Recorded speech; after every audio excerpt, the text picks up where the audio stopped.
I'm going to show you the Explore section inside the Behaviour module on DCPro. So once you've clicked on Behaviour, you go to Explore. It gives you a date picker across the top so you can see what's going on this year, this term, today, etc. And it will give you a list of what's going on. On the left, you can choose whichever class or year group you want to look at, or you can search for individual pupils or specific types of incidents to filter them out and have a look. You've got the status section here so that you can look at open incidents, closed incidents. So this will help you to manage what you need to follow up on, what you have followed up on, if you need to reopen things again. You've also got a summary section, which is this view, just gives you a brief summary of what's gone on. You can have a look at a detailed view. You can also, which tells you what's happened, and you can also show the students that have happened in there, and it also gives you kind of any action that the teacher may have put in.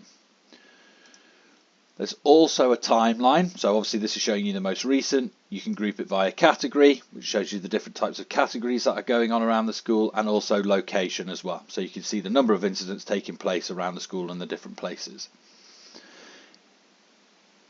If you want to do any follow-ups or close incidents and kind of manage them that way, all you have to do is click in the incident itself. It opens it up. You can add in any follow-ups that you want to. Again, this will be from your list.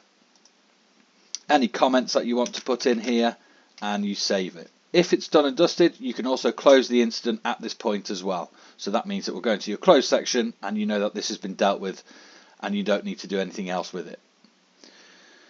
If anyone is in the notification section, they will be notified by what's happened here, and they will have an email saying who's done what and what the outcome of it was, just so everybody's kept in the loop.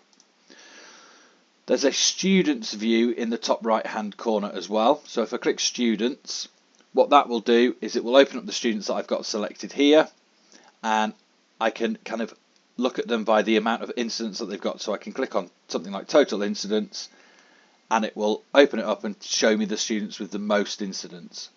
If they are red, like these students are here, it means that they have been a participant, so they've done something wrong more often than anything else. So it gives them a red category. If they are orange like this, it means that they have been a recipient of an incident more than anything else. This is a key indicator for potential bullying or something along those lines. Finally, if it's in green, it means they have been a witness to something more than anything else. So red is perpetrator, orange is recipient, green is witness. That's how you navigate this section of the system.